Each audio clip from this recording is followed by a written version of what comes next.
قبل ما تشتغل على البيج بتاعتك على الفيسبوك لازم تبقى عارف كويس جدا الفرق ما بين انواع المحتوى واشكال المحتوى.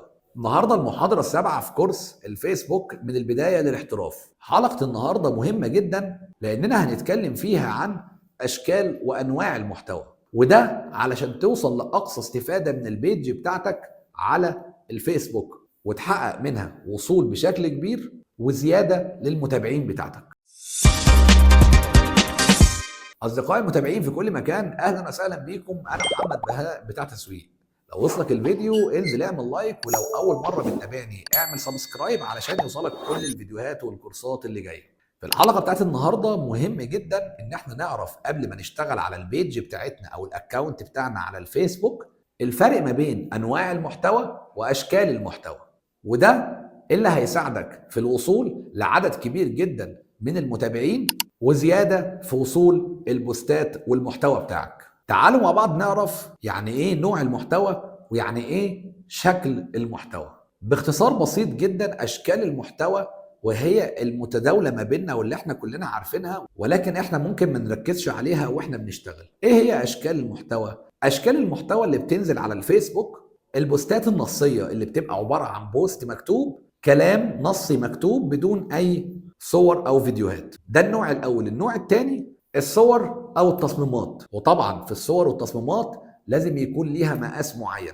لو انت هتنزل صورة، الصورة يفضل ان هي تكون مقاس 1080 في 1080 بكسل علشان خاطر تبقى الصورة مناسبة مع العرض على الفيسبوك. النقطة التانية المهمة جدا في الصور والتصميمات اللي بتنزل على السوشيال ميديا، علشان خاطر تنزل الصورة تبقى بشكل واضح ومرئي لكل الناس، لو انت هتنزل صورة واحدة غير لما انت هتنزل 4 صور، غير لما انت هتنزل 20 صورة. كل صورة من دول او كل شكل من دول بيكون ليه مقاس معين علشان لما تيجي تنزل الصورة يبقى كل محتوى الصورة ظاهر للمتابع ليك. فلو انت هتنزل صورة واحدة يفضل يكون المقاس بتاعها 1080 في 1080 بكسل. اما لو انت هتنزل صورتين برضه هيعتبر ان كل صورة فيهم تبقى 1080 في 1080. لكن لو انت هتنزل 4 صور ممكن تعملهم بشكل الارت بورد، ان هم يكونوا 4 صور مكملين لبعض، بيدي شكل افضل للبوست بتاعك.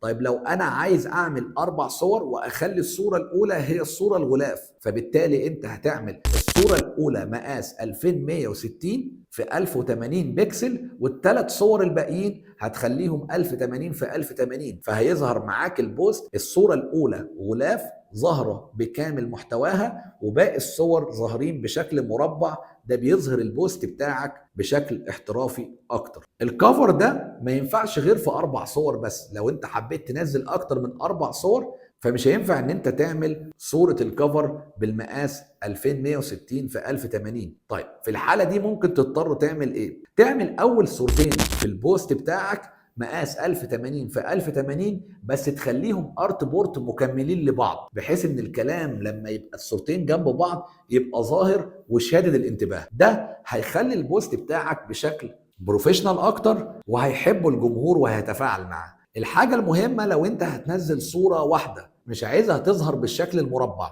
ممكن تظهرها بالشكل الطولي اللي هي بتبقى مقاس 1920 بكسل في 1080 بكسل، 1920 ارتفاع في 1080 عرض، اللي هو مقاس الريلز، بحيث ان هي تظهر على الموبايلات بتاعتنا كلها بالطول وتظهر معانا بالشكل ده. النوع الثالث من اشكال المحتوى اللي هو الانفوجراف.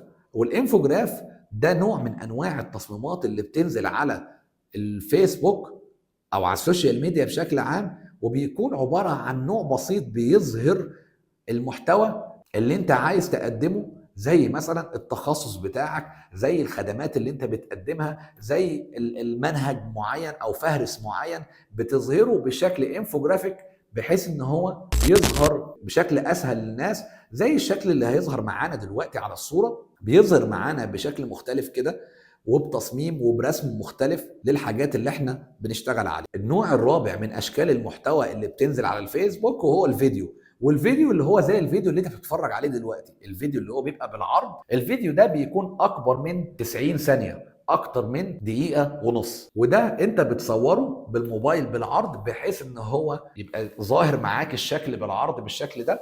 ده اسمه فيديو. وطبعا هنا المقاس بتاعه بيكون 1920 عرض في 1080 ارتفاع. طبعا مع مراعاة ان انت لما هتصور فيديو يفضل ان انت تصور فيديو بكاميرا احترافية وبمايك احترافي. وبالنسبة لموضوع الكاميرا مش شرط انك انت تكلف نفسك وتجيب كاميرا، ممكن تبقى موبايل بتاعك، لان ممكن الناس تستغنى عن الصورة في حين ان هي بتسمع الصوت بشكل كويس. فلازم تخلي الصوت بتاعك واضح وتستخدم مايك بروفيشنال علشان خاطر تقدر انك انت توصل صوتك للجمهور، مع امكانية ظهورك بالموبايل لو انت هتصور بالموبايل بشكل افضل. رقم 5 واللي هو الريلز او الشورتس اللي هو على اليوتيوب، ان انت تتصور بالموبايل بتاعك بالطول، وده بيبقى الريلز مدته 90 ثانية مش أكتر من كده بالنسبة للفيسبوك. وزي ما احنا قلنا الريلز بيبقى المقاس بتاعه 1920 ارتفاع في 1080 عرض.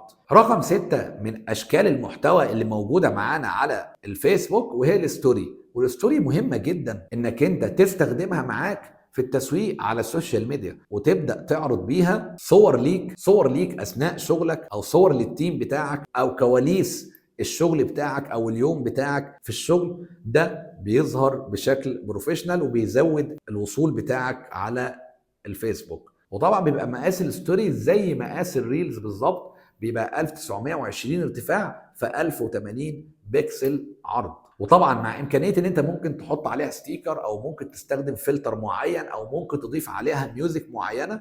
ده كله من ضمن انشاء الستوري. رقم 7 واللي انا بعتبره برضه مهم جدا، ان انت على الاقل لو مره او مرتين في الشهر تطلع لايف مع الجمهور بتاعك وتبدا تجاوبهم على الاسئله بتاعتهم. ده بيكون عليه تفاعل بشكل كبير جدا، انك انت تصور لايف وتبدا ان انت تظهر للجمهور بنفسك. وده عليه تفاعل كبير جدا وبيوصل لعدد كبير جدا من الناس، لانه بيوصل للمتابعين ليك زي نوتيفيكيشن انك انت طلعت لايف دلوقتي. فبتبدا الناس تدخل تشوف انت هتتكلم عن ايه، ولو عندها سؤال بتبدا تسالك فيه وبتبدا انت ترد. فبيبني نوع من انواع الارتباط ما بينك وما بين الجمهور بتاعك، وده هيساعدك في الانتشار بشكل سريع جدا والوصول على الفيسبوك بشكل كبير جدا في فترة قليلة. رقم 8 الأسئلة، ان انت ممكن تعمل بول معين على اي ريلز وتبدا تسال الناس والناس تجاوبك في الكومنتات. دول كل اشكال المحتوى اللي انت تستخدمها على الفيسبوك علشان تظهر بالشكل البروفيشنال، وتقدر ان انت تخاطب الجمهور بكل اشكال المحتوى الموجوده على السوشيال ميديا. طبعا انا مش هقول لك ان انت لازم تستخدم كل الاشكال دي في نفس اليوم، ولكن انت على مدار الاسبوع او على مدار الشهر لازم تكون انت استخدمت الاشكال دي كلها في الوصول للمتابعين بتاعتك. ده هيساعدك كويس جدا انك انت تبني براند لنفسك، او تبني براند للشركة والكيان بتاعك بشكل سريع، وهتزود التواصل بتاعك والوصول بتاعك على البيج، وهتزود عدد المتابعين عندك. اما بالنسبه لانواع المحتوى، فاول نوع معانا مهم جدا والناس كلها بتنساه وما بتاخدش بالها منه، هو المحتوى التعريفي. هو اللي انا بعرف نفسي انا مين وبقدم ايه، او الشركه بتاعتي اسمها ايه، مكانها فين، المنتجات اللي هي بتقدمها، الرؤيه والهدف من الشركه او من الخدمه اللي انت بتقدمها. لازم تبقى انت كل فتره تفكر الناس انت مين وبتقدم ايه وهدفك ايه. ده بيساعد جدا الجمهور ان هو دايما يفضل فاكرك، فتحاول دايما تقدم محتوى تعريفي على البيج بتاعتك. النوع الثاني وهو النوع الاخباري، انك انت تنزل اخبار خاصة بالمجال بتاعك. مثلا لو انت بتتكلم في مجال السوشيال ميديا، فتبدأ تنزل اي تحديث جديد حصل في الفيسبوك، اي تحديث جديد حصل في اليوتيوب، او اي تحديث في الاحصائيات اللي بتتم بشكل سنوي على منصات السوشيال ميديا داخل وخارج مصر. الناس هتتابعك في اللحظة دي لان هي هتستفاد ان هي تعرف منك الاخبار بشكل مباشر. ثالث نوع واللي انا شايفه مهم جدا، وان انا بعد ما استخدمته معايا على الاكونتات بتاعتي بشكل كبير، زود معايا التفاعل وزود معايا الوصول بشكل كبير جدا، وزود معايا العملاء، لان الناس وثقت فيا بشكل اكبر، وهو المحتوى التعليمي. ان انا ابدا اقدم نصايح تعليميه، وابدا اقدم خطوات اعلمها للناس ازاي يسوقوا وازاي يشتغلوا على حاجات معينه. فلو انت مثلا على سبيل المثال مطعم وبتقدم بيتزا، هل انت عندك المقدره انك تطلع تقول للناس خطوات طريقه عمل البيتزا وتصور الشيف هو بيعملها وتعمل المكونات، اكيد طبعا هتقول لي لا، هو انا كده انا هدي سر الشغلانه بتاعتي للناس كلها، والناس كلها هتبدا ان هي تعملها ومفيش حد هيطلب مني. اولا اقول لك ان الكلام ده كله غلط، لان بكل بساطه احنا كلنا بنعرف نعمل بيتزا، احنا كلنا بنعرف نعمل اعلانات مموله، احنا كلنا بنعرف نعمل تسويق على السوشيال ميديا، بس كل واحد فينا بيعمله بطريقته، وكل واحد فينا بيعمله بطرق مختلفه وبتفاوت كبير جدا. في واحد بيعملها بس مش بتطلع بنفس الشكل او بنفس الطعم اللي بيقدمها المطعم الفلاني. ده بالاضافه الى مين فينا فاضي هيعمل بيتزا، او مين فينا فاضي علشان خاطر يدير السوشيال ميديا بتاعته بشكل دايم. اكيد في ناس كتير جدا مش فاضيه ان هي تدير السوشيال ميديا بتاعتها، فبالتالي بتلجأ ان هي تتعاقد مع شركات علشان خاطر تبدأ تسوق لها على السوشيال ميديا وتدير حملاتها الإعلانية. فالمنظور انك انت لو طلعت ودربت الناس وعلمت الناس وقدمت لهم نصايح تعليمية في المجال بتاعك، انك انت كده بتأثر على الشغل بتاعك وبتأثر على مبيعاتك. المنظور ده خاطئ بشكل كبير جدا، لاننا ببساطه لو احنا بصينا على السوشيال ميديا وبصينا على منصه اليوتيوب، كل حاجه موجوده على اليوتيوب. اي حد فينا عايز يتعلم اي حاجه بيدخل اليوتيوب وبيبدا ان هو يتعلمها وبيبدا ان هو يبحث. بس في فرق ما بين حد بيعرف يبحث صح عشان تطلع له الفيديوهات الصح، وفي حد تاني مش بيعرف يبحث فبالتالي ما بتظهرلوش الفيديوهات اللي هو عايزها. ده بالاضافه وفي الاساس من البدايه خالص ان الارزاق كلها على ربنا، فانت رزقك مكتوب وربنا كاتبه لك، كل اللي عليك ان انت تسعى وان انت تقدم، وده نوع من انواع السعي. فده يعتبر انا شايفه من الحاجات المهمه جدا اللي انت لازم تستخدمها على السوشيال ميديا وعلى الفيسبوك، وهو المحتوى التعليمي. انك تعلم الناس حاجه معينه، خلي الناس تحب ان هي تتابعك علشان خاطر تستنى منك معلومه جديده او طريقه جديده او حاجه ما كانتش عارفاها وهتتعلمها منك. انت كده هتحل مشاكل الناس، والناس هتثق فيك بشكل اكبر وهتتعامل معاك بشكل اكتر. النوع الرابع وبرضه مهم جدا وبيعمل على زياده التفاعل عندك، وهو المحتوى الترفيهي. المحتوى الترفيهي بكل بساطه انك تستخدم كوميكات معينه، او ان انت تستخدم ترندات ترفيهيه مع الجمهور بتاعك. انت كده بتساعد الجمهور ان هو لما بيدخل البيج بتاعتك مره بيضحك، مره بيتعلم، مره بيتفاعل، فبالتالي هيفضل وقت اكبر على البيج بتاعتك فهيتعلم منها، والفيسبوك هيثق في الصفحه بتاعتك وهيبدا يظهرها لعدد كبير جدا من الناس على الفيسبوك. النوع الخامس وهو آراء العملاء، يعتبر من أهم أنواع المحتوى اللي بتتقدم على الفيسبوك هو آراء العملاء فيك. ده هيزود معاك المبيعات بشكل كبير جدا، وهيزود معاك الوصول، وهيزود معاك المتابعين بشكل ملحوظ جدا. لأننا دلوقتي لما بنشتري أي حاجة بنحب نشوف ونسمع آراء الناس، نشوف الناس اللي اشترت وجربت المنتج بتاعك او الخدمه بتاعتك رايها فيك ايه. فلو هي شافت الاراء بتاعت الناس دي انها بتشكر فيك، هتاخد ثقه اكبر في الشراء منك او في التعامل معاك لو انت بتقدم خدمه معينه. فاحرص دايما على وجود اراء للعملاء بتاعتك على البيج بتاعتك. اطلب انت من الجمهور بتاعك اراء وابدا خدها سكرين شوت ونزلها على البيج بتاعتك. بالاضافه لنقطه مهمه جدا، ان اي حد فاتح مطعم، اي حد فاتح محل ملابس، انشئ لنفسك نقطه على جوجل وافتح الريفيو وخلي الناس واطلب منهم ان هم لما ييجوا يجربوا المنتج او الخدمه بتاعتك ان هم يدخلوا يعملوا تقييم على المنتج ده او الخدمه بتاعتك. ممكن كمان تعمل لهم عرض او خصم بناء ان هم دخلوا عملوا تقييم عندك، لان دلوقتي كلنا بنشتري باراء الاخرين. افتح الريفيو عندك على البيج واطبع الكيو ار كود بتاع الريفيو ده وحطه عندك في الترابيزات في المطعم بتاعك او في المحل بتاعك او الشركه بتاعتك، بحيث ان هو الناس تعمل سكان يفتح معاهم صفحه الريفيو، ويبدا ان الناس دي تعمل لك التقييم وتاخد التقييم ده تبدا تنزله على البيج. ده هيرفع جدا من المبيعات بتاعتك، وهيرفع جدا من وصولك لعملاء بشكل اكبر ومتابعين بشكل افضل. النوع السادس وهو المحتوى التحفيزي، انك انت تبدا تحفز الناس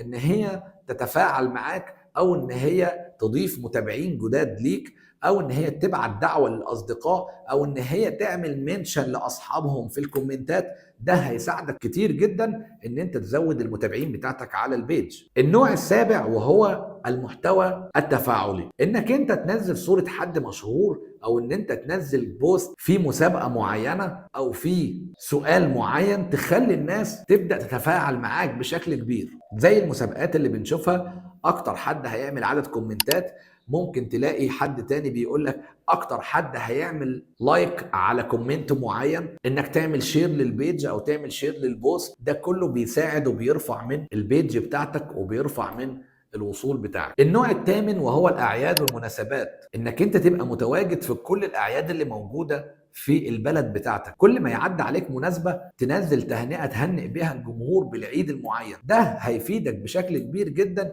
انك انت توصل للجمهور، والجمهور لما هيدخل البيج عندك هيلاقي محتوى تعليمي، هيلاقي محتوى تفاعلي، هيلاقي محتوى تحفيزي، هيلاقي محتوى ترفيهي. كل الانواع دي هيلاقيها. بخلاف طبعا لو انا هدخل هلاقي ان كل البوستات بتاعتك نوع واحد من انواع المحتوى. ده مش هيخليني اكمل في البيج بتاعتك وقت كبير واطلع منها، ومش هتبقى من ضمن اهتماماتي، لان هي بتركز على نوع معين من انواع المحتوى. النوع الاخير وهو المنتجات والخدمات، ولو انتوا اخدتوا بالكم انا اخر نوع ذكرته هو المنتجات والخدمات. واللي بيحصل للاسف العكس، ان كل ما هتدخل بيج هتلاقي ان الخدمات والمنتجات اللي بتبيعها البيج دي هي اللي بتبقى موجودة على البيج فقط. لا بتلاقي فيها محتوى تعليمي، ولا بتلاقي فيها محتوى تعريفي، ولا بتلاقي فيها محتوى تحفيزي، ولا محتوى تفاعلي. كل شوية منتجات، مبيعات مبيعات مبيعات، خصم عرض خصم عرض.